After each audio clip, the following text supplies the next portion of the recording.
Occasion ఏదైనా location ఎక్కడైనా తెలుగువారి వేడుక అంటే ఆలివ్ మిఠాయి ఉండాల్సిందే. మిఠాయి అంటే ఆలివ్. సౌత్ ఆఫ్రికా పైన టీమిండియా టెస్ట్ సిరీస్ హోమ్ గ్రౌండ్‌లో ఓడిపోయిన తర్వాత, టీమ్ కోచ్ గంభీర్ పైన ఇప్పుడు విమర్శలు వస్తున్నటువంటి సందర్భం సోషల్ మీడియాలో. గంభీర్ తీసుకున్న నిర్ణయాలు, లేకుంటే గంభీర్ అక్కడ ప్లేయర్ల పైన వాళ్ళు చెప్తున్నటువంటి ఇన్‌స్ట్రక్షన్స్ ఇవన్నిటి పైన కూడా ప్రశ్నలు ఉత్పన్నమవుతున్నాయి. అలాగే మొన్న ప్రెస్ మీట్‌లో మాట్లాడిన తర్వాత గంభీర్ భవితవ్యం ఏంటనేటువంటి ప్రశ్న కూడా ఉత్పన్నమైంది. అసలు ఉంటారా కోచ్‌గా లేరా అనేటువంటి ప్రశ్న కూడా వచ్చింది. నిజంగా అలాంటి పరిస్థితి ఉందా? పూర్తిగా మనం మాట్లాడదాం. కోచ్ గంభీర్‌కి సంబంధించి ఎలాంటి నిర్ణయాలు ఉండబోతున్నాయి. మనతో పాటు స్పోర్ట్స్ అనలిస్ట్, కామెంటేటర్ రాకేష్ గారు జాయిన్ అవుతున్నారు. రాకేష్ గారు నమస్తే అండి. నమస్తే సాయి. సో, రాకేష్ గారు, గంభీర్ పైన ఇప్పుడు తీవ్రమైనటువంటి విమర్శలు వస్తున్నాయి కోచ్‌గా. ఎందుకంటే కోహ్లీ విషయంలో అంతకుముందు నాకు చిన్న చిన్న వివాదాలు కూడా ఇప్పుడు అభిమానులకు మరింత ఆజ్యం పోసినట్టు కనపడుతుంది ఈ యొక్క ఓటమి తర్వాత. సో, గంభీర్ పేలవ ప్రదర్శన ఏమైనా ఉందంటారా ఈ టెస్ట్ ఓటమిలో? డెఫినెట్ గా యాజ్ ఎ కోచ్ గంభీర్ బాధ్యత కూడా ఉంటది. కేవలం మనము ప్లేయర్స్ ని మాత్రమే నిందించడానికి కూడా ఉండదు. ఎందుకంటే గంభీర్ ఫస్ట్ టెస్ట్ మ్యాచ్ తర్వాత ఓడిపోయిన తర్వాత కూడా అదే చెప్పాడు. కోల్కతాలో మేము అడిగిన వికెట్ ఇచ్చారు, అన్ని రకాలుగా మాకు కావాల్సిన ఫెసిలిటీస్ ని ప్రొవైడ్ చేశారు, మ్యాచ్ ఓడిపోయింది, ఈ మ్యాచ్ ఓడిపోవడానికి మొదటి బాధ్యత నేనే తీసుకుంటానని గంభీర్ చెప్పాడు. ఎస్, గంభీర్ ట్రాన్స్పరెన్సీ లేదంటే తన నిజాయితీని మనం ఎక్కడ శంకించడానికి లేదు. కాకపోతే గంభీర్ తీసుకునే నిర్ణయాలు మన తెలుగులో అంటాను కదా, ఒంటెద్దు పోకడలు అంటారు కదా, ఒక ఇట్లా షార్ప్ గా కేవలం తను నమ్మింది మాత్రమే కరెక్ట్ అనే విధంగా పోతున్నాడా అన్న క్వశ్చన్స్ రేజ్ అవుతుంటాయి. ఇవన్నీ కూడా మనకు రిజల్ట్స్ వల్లనే మనం ఇలా మాట్లాడుకోవాల్సి వస్తుంది. ఎందుకంటే కొన్నిసార్లు చూసాం మనము, రీసెంట్ గా జరిగిన ఏషియా కప్ ఎస్ గెలిచింది, అక్కడ కూడా లాస్ట్ మ్యాచ్ లో అప్పటి వరకు టోర్నమెంట్ లో ఆడని రింకు సింగ్ ని తీసుకురావడం, ఎందుకంటే ఆ మ్యాచ్ లో శివన్ దుబేతో కొత్త బాల్ తో బౌలింగ్ చేయించడం, ఇవన్నీ కూడా మ్యాచ్ జరుగుతున్నంతసేపు గంభీర్ మీద విమర్శలు వచ్చాయి. మ్యాచ్ గెలిచిన తర్వాత అదంతా మర్చిపోయారు.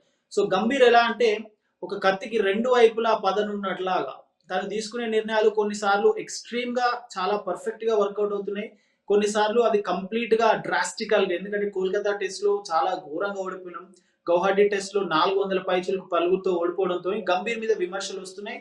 అండ్ మోర్ ఇంపార్టెంట్లీ ఖచ్చితంగా ఇది ఒక ఇండివిజువల్ ని టార్గెట్ చేయడం అనేది కాదు.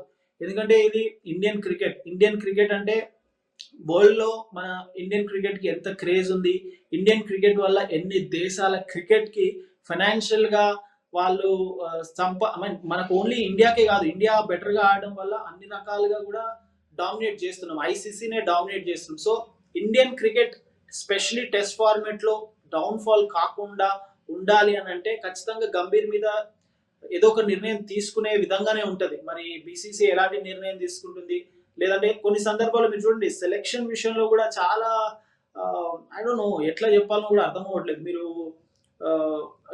బ్యాటింగ్ కూడా ఇలాంటి ట్రోల్స్ వచ్చాయి రాకేష్ గారు. హర్షిత్ రాణాను బాగా ఎంకరేజ్ చేస్తున్నారు, సొంత నిర్ణయాలు తీసుకుంటున్నారు అనేటువంటి కామెంట్స్ కూడా చాలా వచ్చాయి. అప్పటి నుంచే ఇంకా ఎక్కువ విమర్శలు వచ్చాయి.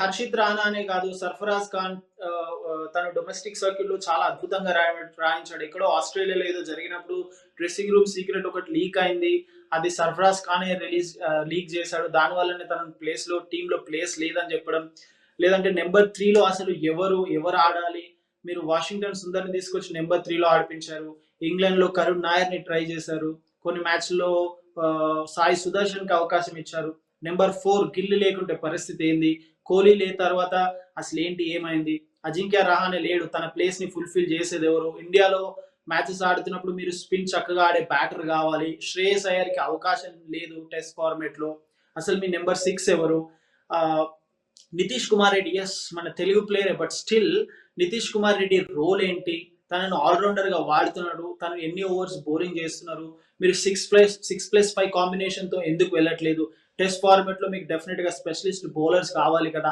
ఇవన్నీ కూడా ఖచ్చితంగా గంభీర్ తీసుకునే నిర్ణయాలు. ఇది మనం ఎంత మాత్రం కంప్లీట్ గా కెప్టెన్ నిర్ణయాలు తీసుకుంటాడంటే ఎస్, కెప్టెన్ ఎప్పుడు తీసుకుంటాడు కోచ్ ని ఓవర్ రూల్ చేశానంటే, మీకు ఒక ఎక్స్పీరియన్స్డ్ ప్లేయర్, ఒక విరాట్ కోహ్లీ ఉన్నప్పుడు, లేకుంటే ఒక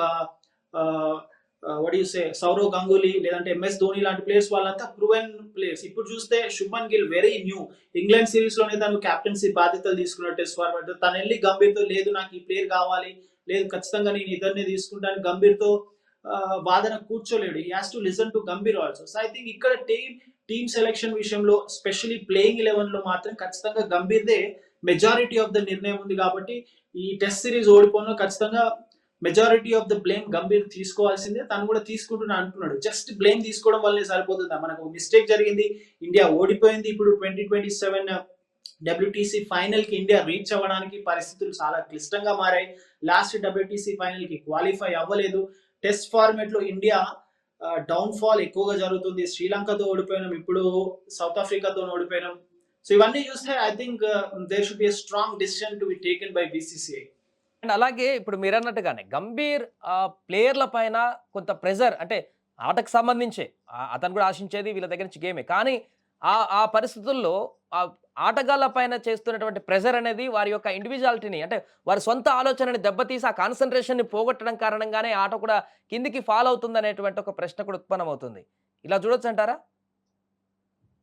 జనరలీ కొన్నిసార్లు ఏమవుతుందంటే మీరు ఇంటర్నేషనల్ క్రికెట్ కి టీమ్ కి కోచింగ్ చేస్తున్నప్పుడు మీరు యాజ్ ఎ కోచ్ మీరు అక్కడ వెళ్ళి ఆ ప్లేయర్స్ ని వాళ్ళ చేతి పట్టుకొని బ్యాట్ పట్టుకొని ఆడిపించడము, లేదంటే ఇలా బౌలింగ్ చేయాలని చెప్పడం ఏముండదు.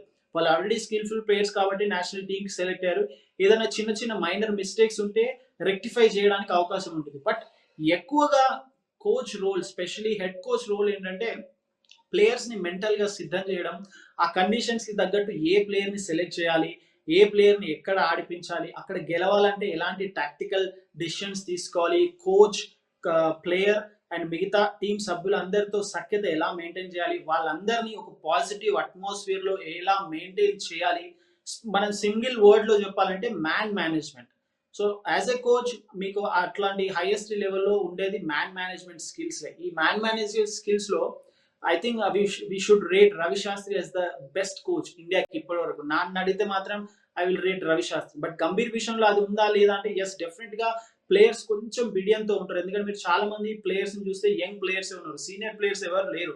అశ్విన్ లేడు, రోహిత్ లేడు, కోహ్లీ లేడు, అజింక్య లేడు, పుజారా లేడు, చాలా మంది లేరు. సీనియర్ ప్లేయర్స్ అంటే మీకు పెద్దగా ఎక్స్పీరియన్స్ సీనియర్ ప్లేయర్స్ ఈ ఫార్మాట్ లో, టెస్ట్ ఫార్మాట్ లో టీమిండియాలో కనిపిస్తుంది మీకు రవీంద్ర జడేజా, జస్ప్రీత్ బుమ్రా, ఆ తర్వాత మొహమ్మద్ సిరాజ్, కేఎల్ రాహుల్. మిగతా వాళ్ళంతా కొత్త ప్లేయర్స్ లాగా. మీరు జైస్వాల్ని తీసుకోండి, లేదా శుభ్మన్ గిల్ ని తీసుకోండి, నితీష్ కుమార్ రెడ్డిని తీసుకోండి, కుల్దీప్ యాదవ్ కి అసలు తనకి ప్లేసే ఉండట్లేదు. తను ఒక 6, 7, 8 సంవత్సరాల నుంచి టీమిండియాతో ట్రావెల్ అవుతున్నాడు. తను చూస్తే బిలో 20 మ్యాచెస్ ఆడాడు.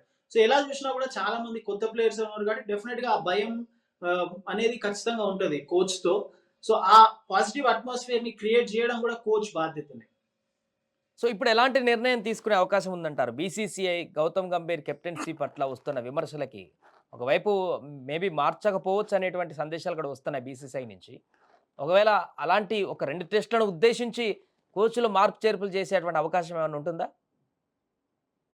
మనం ఇప్పుడు ఈ టెస్ట్ సిరీస్ తర్వాత ఇండియా మళ్ళా ఆడే టెస్ట్ సిరీస్ కి ఆల్మోస్ట్ 6-7 మంత్స్ గ్యాప్ ఉంది. ఎందుకంటే దీని తర్వాత సౌత్ ఆఫ్రికాతో ఓడిఐస్ ఆడుతున్నాం, ఆ తర్వాత న్యూజిలాండ్ తో ఆడుతున్నాం, ఆ తర్వాత T20 వరల్డ్ కప్ ఉంది, ఆ తర్వాత ఐపీఎల్ ఉంది. సో 6-7 మంత్స్ ఆఫ్ గ్యాప్ ఉంది. ఆ లోపు చాలా మంది మర్చిపోతారు. కంప్లీట్ గా ఈ టెస్ట్ ఫార్మాట్ పక్కన జరిగిపోతుంది. దీని గురించి ఆలోచించే వాళ్ళు ఉండరు, దీని గురించి మాట్లాడే వాళ్ళు ఉండరు. But on a serious note long run లో ఖచ్చితంగా నెక్స్ట్ ఇండియా ఆడే టెస్ట్ సిరీస్ వరకు ఖచ్చితంగా ఇండియా సంసిద్ధం అవ్వాలి.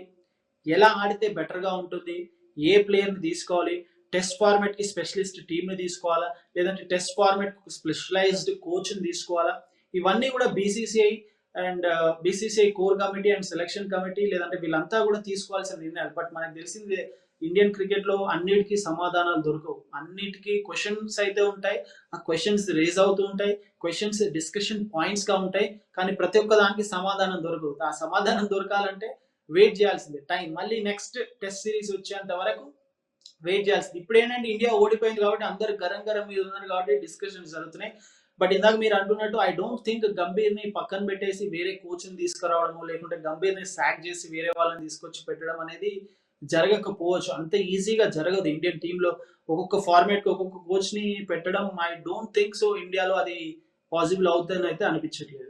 రైట్. థ్యాంక్ యూ రాకేష్ గారు. సో మొత్తానికి అది 2-0తో సౌత్ ఆఫ్రికా పైన టీమిండియా టెస్ట్ ఓడిపోయిన తర్వాత తీవ్రమైన విమర్శలు వస్తున్నాయి. ముఖ్యంగా గౌతమ్ గంభీర్ కోచ్ అతని పైన కూడా వస్తున్నాయి. అంటే ప్లేయర్‌లకి ఫ్రీడమ్ ఇవ్వట్లేదనా, లేకుంటే తీసుకునే నిర్ణయాల కారణంగా అయినా కొంతవరకు ఇబ్బంది వచ్చిందంటే సెటిల్డ్ ప్లేయర్‌లను కూడా ఒక ప్లేస్‌లో సెటిల్ చేయకపోవడం అనేటువంటి రకరకాల కారణాల చేత గంభీర్ పైన కూడా కామెంట్లు వస్తున్నటువంటి పరిస్థితి, విమర్శలు వస్తున్నటువంటి పరిస్థితి ఉంది. చూడాలి మరి దీన్ని ఎలా ఓవర్‌కమ్ చేస్తూ వచ్చేటువంటి సీరీస్‌లను ఎలా సంసిద్ధంగా టీమిండియాను రెడీ చేస్తారనేది.